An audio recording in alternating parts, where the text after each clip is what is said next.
عبد قران عبد الله حسني المليح. وإذا أقسم عليها أبرته، وإذا غاب عنها حفظته في نفسها وفي مالها. فالزواج آية من آيات الله سبحانه وتعالى، وسنة من سنن النبي صلى الله عليه وسلم.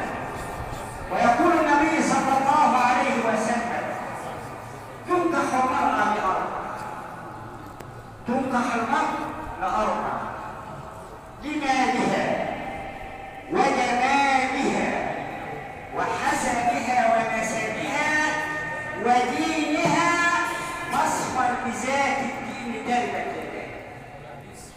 سيبك من الجمال هيروح، سيبك من المال هيخلص وهينتهي، سيبك من الحسب والنسب كله هيتوارى وينتهي تحت التراب. اما الذي سيبقى هو الدين.